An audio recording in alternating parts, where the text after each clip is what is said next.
Tapi Cina hebat, dia sadar. Cina hebat dan dia sadar. Oh, permainannya begini. Kita harus main lebih pintar lagi. Jadi apa yang dilakukan Cina? Setelah di tahun 2010 mereka diperkosa habis-habisan, harus pegang surat utang Amerika Serikat 2,8 triliun tahun 2010. Tahun 2011 Cina langsung bikin program, oke, kalau gitu kita harus bisnis lebih banyak lagi. Namanya kan mindsetnya mereka bukan mau berperang ya Bapak Ibu. Cina gak ada mindset mau berperang.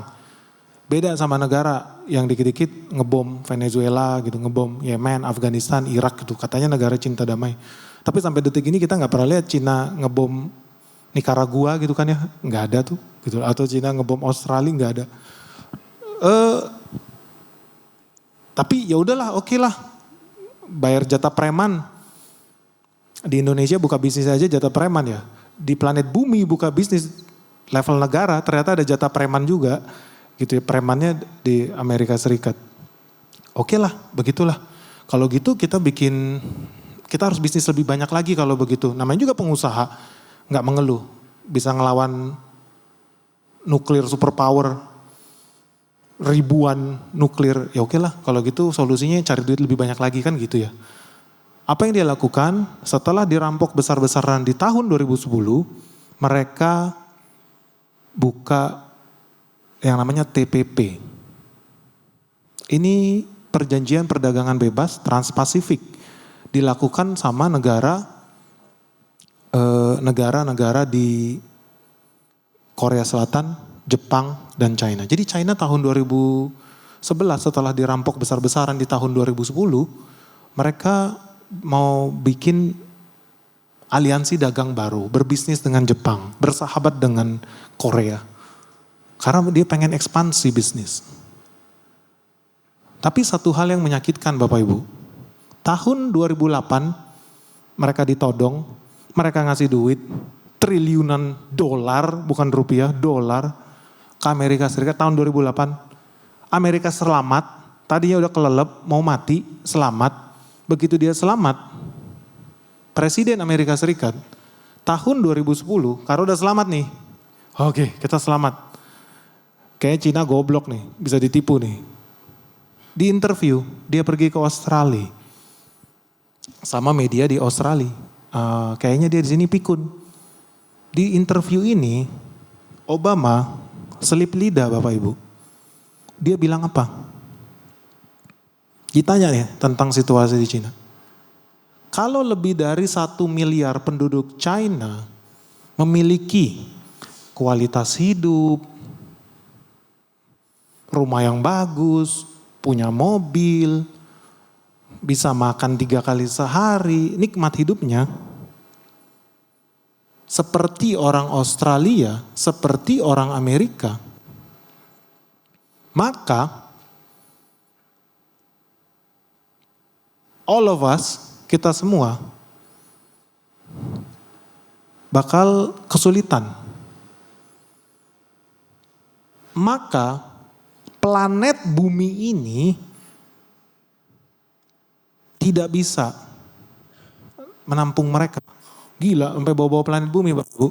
Cuma permasalahan begini, dia sampai bilang bahwa kalau Cina sampai jadi negara maju, kalau Cina jadi kaya raya, kalau Cina jadi negara yang sejahtera, planet bumi ini nggak bisa terima mereka.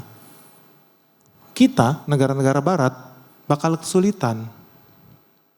Ngeri nggak?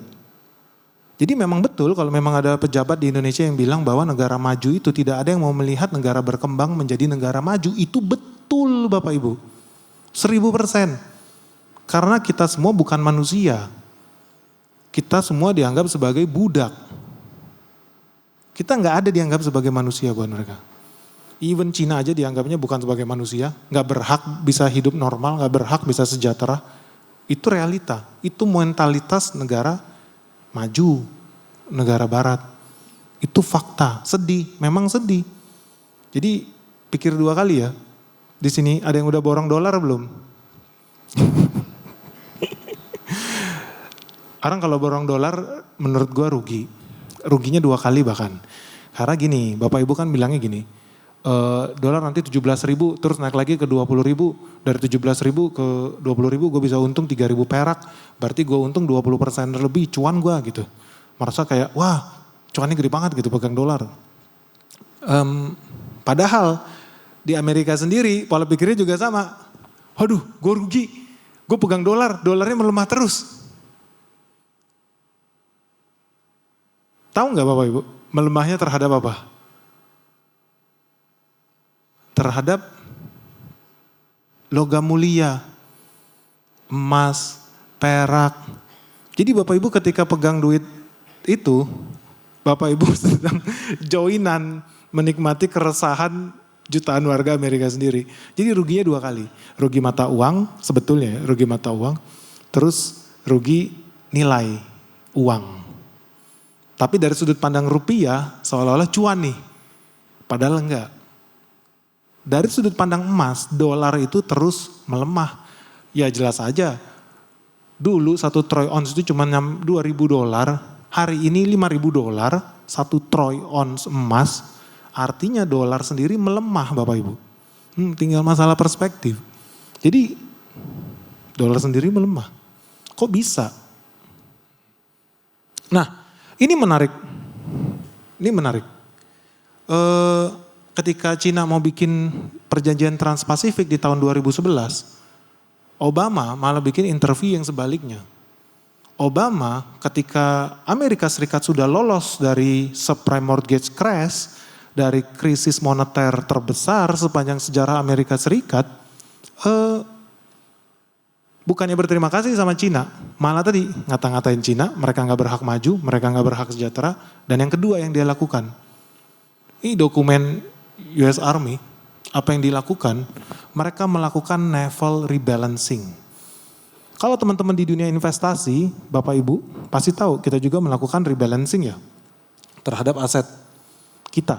Oh rebalancing nih, dulu sektor yang berhubungan dengan komoditis, sekarang ke logistik, logistik, masa depan berhubungan dengan teknologi. Terus dari teknologi kita rebalancing lagi ke sektor yang berhubungan dengan perbankan, oh perbankan itu kita as an investor. Tapi ternyata sebagai militer juga melakukan rebalancing di tahun yang sama. Setelah merampok Cina besar-besaran, apa yang dilakukan? Tahun 2011, Amerika Serikat melakukan rebalancing, kapal-kapal perang, kapal-kapal induk, kapal selam, kapal nuklir langsung dikirim ke Pasifik, docking di Australia dan Singapura. Konteksnya apa? Konteksnya China. Bukan melindungi Singapura, bukan melindungi Australia. Kenapa tiba-tiba sekitar 60% angkatan laut Amerika Serikat dipindahin dari yang urgent threat Iran. Ingat ada 3 jenis threat. Power threat, urgent threat, sama yang terakhir political threat, Partai Komunis Cina. Apa yang dilakukan? Angkatan lautnya besar-besaran pindah ke laut Cina. Dan sejak saat itulah Bapak Ibu mulai kedengaran propaganda Laut Cina Selatan lah, sengketa inilah, sengketa itulah di Laut Cina Selatan. Satu paket nih, bayangin ya negaranya mau kolaps, ditolongin Cina, tiba-tiba ngirim angkatan laut besar-besaran ke China. Buat ngepung China, tentu konteksnya. Jadi ngeri, gara-gara apa? Gara-gara Cina mau bikin perjanjian dagang, TPP, Trans-Pasifik. Sama siapa? Sama Korea, sama Jepang. Amerika gak suka. Tapi kita lihat konyolnya si Cina juga ya, walaupun udah dikirimin kapal induk. Nah ini namanya juga orang sakit hati ya. Udah ngasih duit sama preman tetap digangguin. Dan gangguinnya juga gak main-main. Kenapa? Karena ya sejak saat itu yang namanya terorisme, bajak laut, prahara di Laut Cina Selatan mendadak jadi banyak di Laut Cina Selatan, termasuk gempa-gempa bumi, badai, angin topan gitu. Mendadak langsung jadi banyak, langsung jadi rame di situ. Dan sayangnya juga ya, mungkin Cina juga udah lihat itu, mereka nggak aware bahwa sebegitunya mereka dianggap sebagai musuh yang membahayakan Amerika Serikat. Dan orang mungkin nganggap kayak nggak penting. Kayak Benix ngapain bahas EU Cepak, ngapain bahas Davos, ngapain bahas trade war. Nah, teman-teman nih, Cina itu cuma pengen berdagang sama Korea, sama Jepang. Korea sama Jepang. Bukan ngomongin Taiwan loh, cuma mau pengen berdagang sama Korea sama Jepang, dan itu bikin bete Amerika Serikat. Ya, nanti tambah kaya raya nih negara China nih. Jadi apa yang dilakukan? Ingat ya, 2008 mereka kolaps. Minta tolong sama Cina. Menteri Keuangannya berangkat minta duit. Terpaksa Cina kasih duit. Setelah kasih duit, dikata-katain sama Obama. Ini lu gak berhak jadi negara maju. Loh, lu udah terima duit gua, mendadak lu ngomong begitu gitu. Tahun 2010, tahun 2011 ngirim kapal perang. Tahun 2011. Kenapa itu menarik?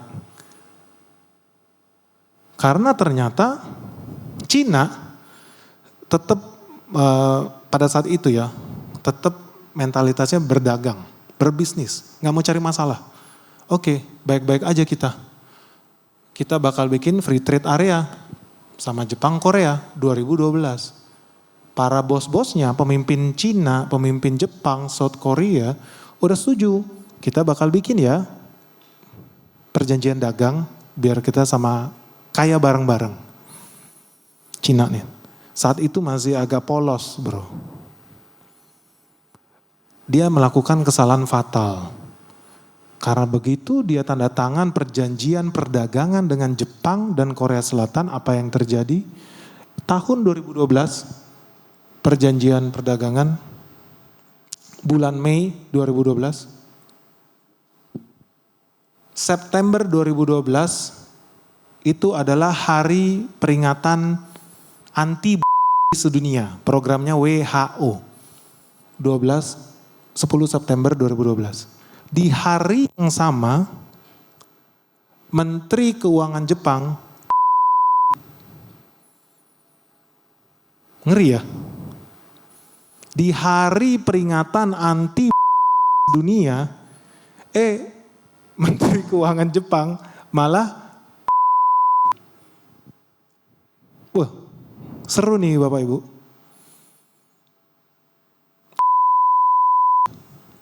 Ketemu udah jadi mayat. Gak lama setelah Menteri Keuangan Jepang, tentu kebetulan yang luar biasa, dunia ini terlalu banyak kebetulan. 2012 bulan September, gak ada 1 minggu, duta besar Jepang buat Cina mati juga. Matinya ngeri lagi, matinya lagi jalan.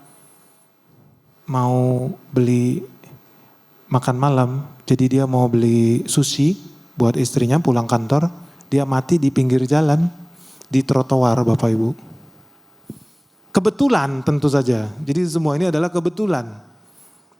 Kebetulan Cina mau tanda tangan perjanjian perdagangan bebas. Kebetulan Amerika Serikat udah pegang duit dari Cina. Semua kebetulan lagi banyak tentara dia juga di situ.